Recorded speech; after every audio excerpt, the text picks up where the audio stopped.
Hello, everybody, and welcome to our daily Two on Your Side Town Hall. It's nice to be back with you after a week off. I'm Michael Wooten. We're glad you came back. Hi, everybody. I'm Kate Welsh. Show for 849-2200 is our text line.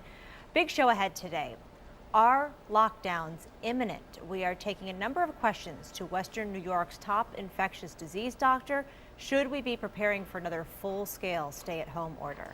Plus, when will area counties wrap up all of their election counting? Well, you asked, and we have the final numbers now with which presidential candidate won Western New York. And later, The Voice is set to go live here on Channel 2. Less than 3 hours from now, all of us have a chance to help a Western New York native make it all the way. Why voting tonight is so important. First up for us on this Monday, more signs that the pandemic is worsening here and across the country.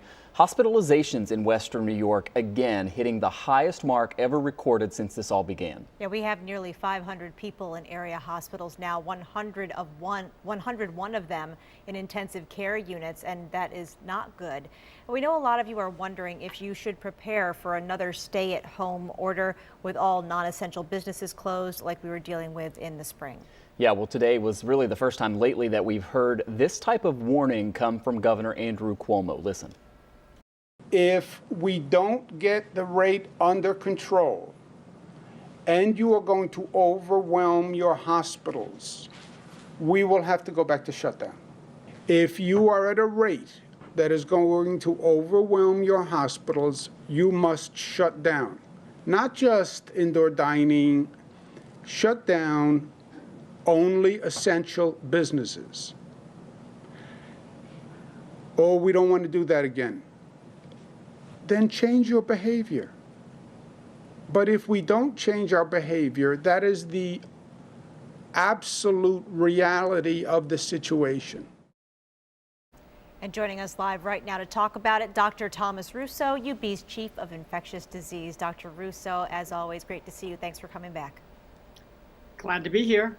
So, Doctor, we learned today that if the 7-day hospitalization rate in a region indicates that hospitals are on track to reach 90% capacity within 3 weeks' time, that it will essentially be moved into that red zone, non-essential businesses closed. This is what many people think of as a lockdown. Based on what you're seeing, should we expect that to happen here soon, considering what's happening with our hospitals? Well, I've learned that there's nothing we could absolutely expect in this pandemic, Michael, and I'm certainly hoping that that's not the case. So the latest numbers that I saw that were put out by New York State is we're at 72% capacity right now. So that's not a lot of headroom.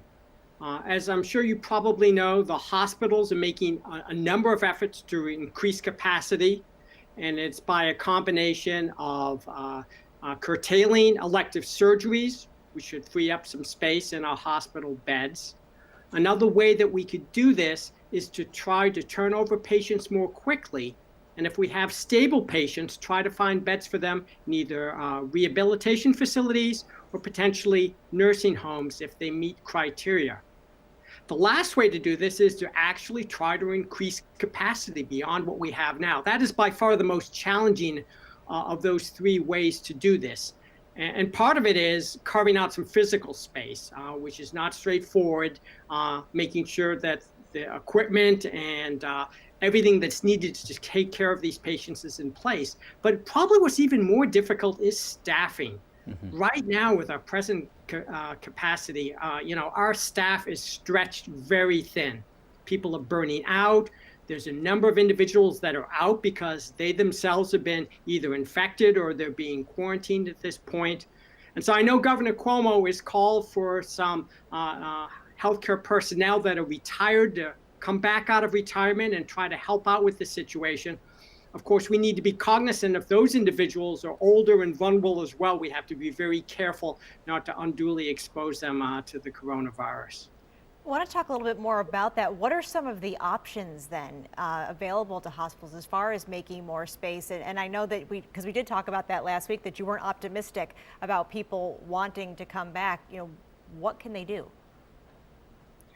Well, the hospital options, as we discussed, is that combination of decreasing admissions that aren't acute and necessary medically at this time. And those are primarily elective surgical admissions. Rarely does someone get admitted on a medical service for an elective hospitalization at this point. So I think the other half of that formula is on us as a community, right? The hospitals could only do so much in terms of increasing capacity, but if we could decrease the number of cases, of new coronavirus cases, that'll obviously help out our hospitals as well to maintain that capacity. Dr. Russo, most of Erie County is in that orange zone that we've talked so much about, and that means there is no indoor dining allowed anyway, but there is still a good chunk of our region that is not in that zone.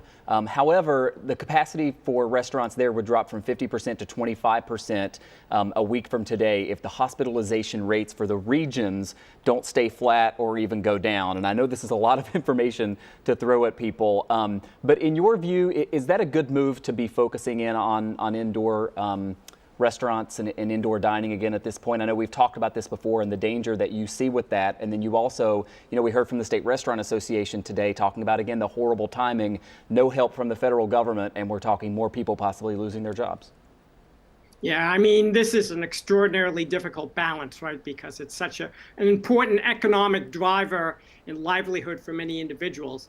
And as you mentioned, Michael, we know that indoor dining, unfortunately, significantly increases risk.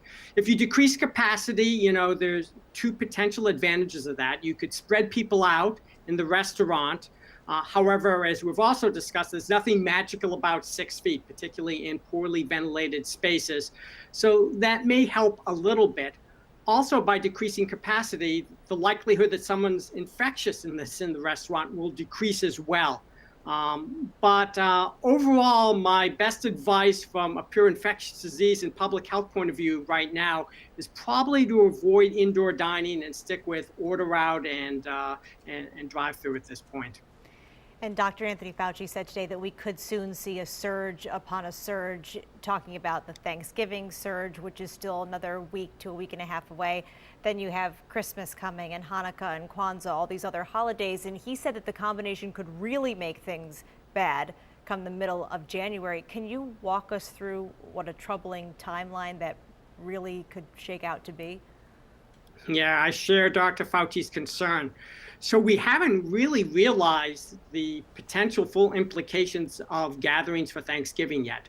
We're just sort of in the very beginning of that, where we would see a bump in cases, but not necessarily hospitalizations quite yet, or certainly not the peak of hospitalizations and bad outcomes, which come several weeks afterwards. And then right on the heels of the Thanksgiving event, we have the religious holidays. And then after that, we also have New Year's celebrations, right?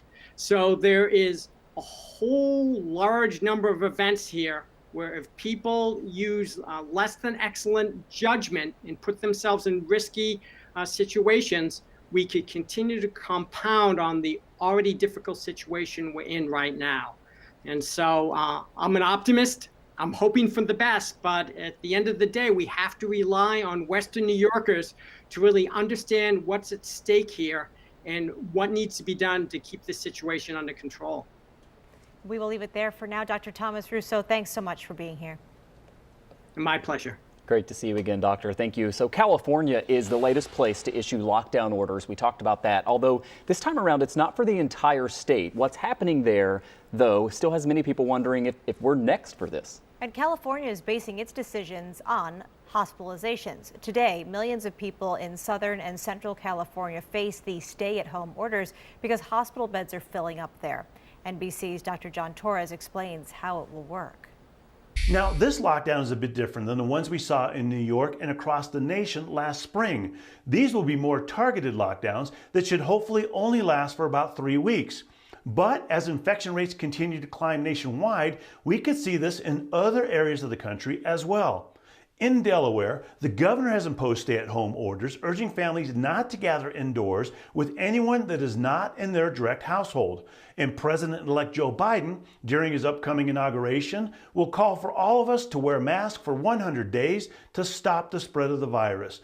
But right now, most enforcement is at the state level. I want to be clear, these lockdowns are happening because infection rates are going up and we are reaching hospital capacity. But we should not consider these punishments. These orders are a tool to slow the spread and keep people from dying. And we can help minimize these lockdowns by doing our part to control the pandemic. And look for a full report on the California lockdowns coming up on NBC Nightly News at 6:30. But coming up on our town hall on this Monday, who won the presidential race specifically here in Western New York?